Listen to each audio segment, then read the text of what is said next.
love is not the only situation wherein you can get a raising heartbeat. It can also happen if your thyroid gland decides to misbehave, and that is when you have hyperthyroidism. Now, not just that, it can also help you with weight loss, but a very unhealthy one, because it can lead to drastic weight loss wherein you may seem very emaciated. So today, let us try to understand more about hyperthyroidism, wherein we will be covering about the causative factors, complications, what are the food changes that you need to make if you have hyperthyroidism, and what is the way to get rid of it.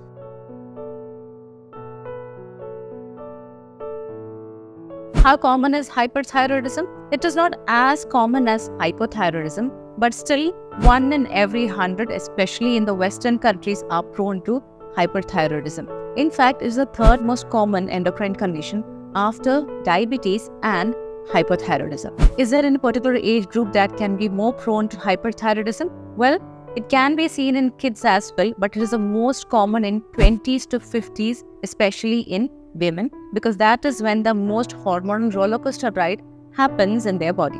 What are the common symptoms of hyperthyroidism? Well, it can affect you from head to foot, starting with increased or erratic heartbeat, increased rate of metabolism, weight loss, diarrhea, warmth and increased moisture of skin, shriveled skin, thin, sticky hair, overthinking, anxiety, palpitation, and it can even lead to thyroid enlargement leading to goiter.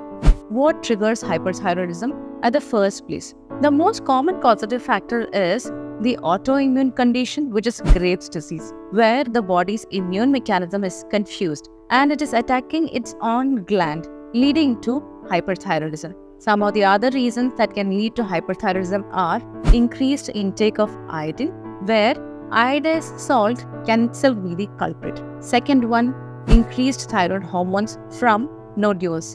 It can be from single nodule or multiple nodule. Third, it can be because of inflammation, like in thyroiditis. And it can also happen if there is thyroid cancer. These are some of the commonest individual causative factors. But there are also other diseases which can lead to hyperthyroidism, one being type 1 diabetes, type 2 diabetes, pernicious anemia, adrenal insufficiency, and also pregnancy.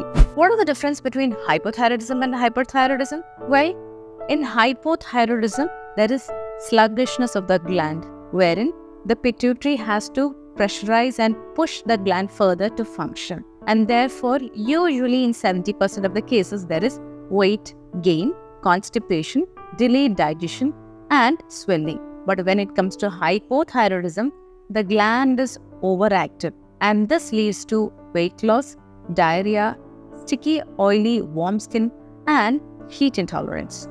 What are the foods to be avoided if there is hyperthyroidism? Well, those which are rich in iodine, selenium, and things like soya are best to be avoided. On top of these, anything that has a tendency to increase the rate of metabolism or make you more prone to diarrhea are best to be avoided. Say spicy, sour, salty food, because these are good at improving your rate of metabolism. Example, pickles. Can there be hyperthyroidism during pregnancy? Yes.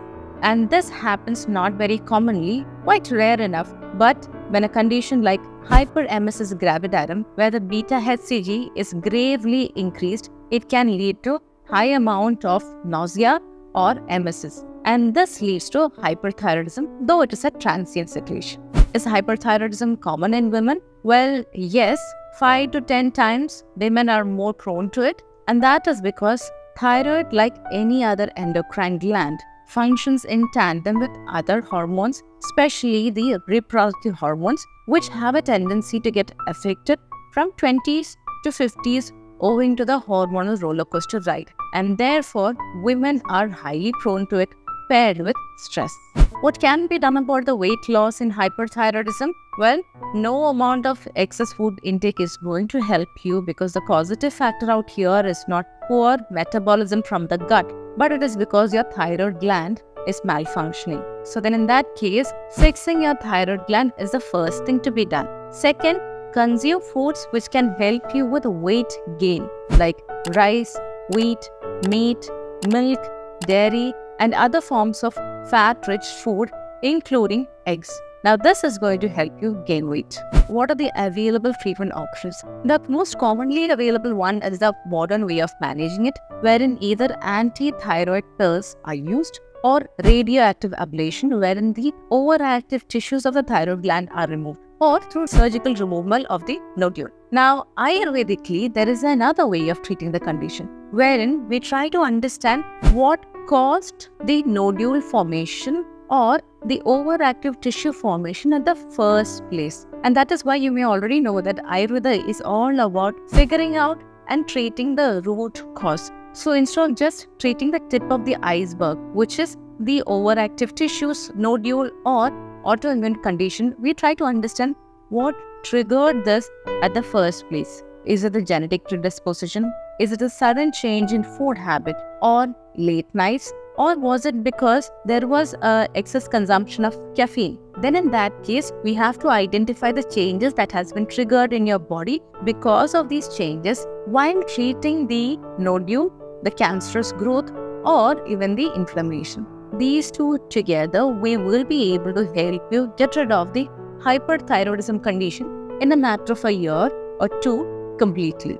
Can hyperthyroidism be completely reversed? Well, yes, we have been able to treat and cure a couple of conditions wherein the anti-thyroid pill like Nirmarcazole was weaned off over time and their overall quality of life and TSH values got down to normalcy over a period of 6 months to 1 year, but it took approximately 2 years to maintain it without any pills or medication. Can hyperthyroidism be a fatal condition? Well, in 90% of the case, it does not lead to fatality, but it can give you complications like thyroid storm, especially in neonatals, wherein the rate of metabolism is way too high. That can lead to fatality, but not very common. The other common complication is heart disease because of increased rate of heartbeat. Now, other than these two, no, it cannot directly lead to fatality. Now that we know what are the causative factors that lead to hyperthyroidism and what can be done about it, it is also to be understood that it is not one of those conditions that you have to live your life completely through. Rather, it can be treated, made better, and you can almost get back to your normal life, normal weight, and normal way of living. If you have any more queries, you can put in the comments and I shall get back to you with the answers for the same.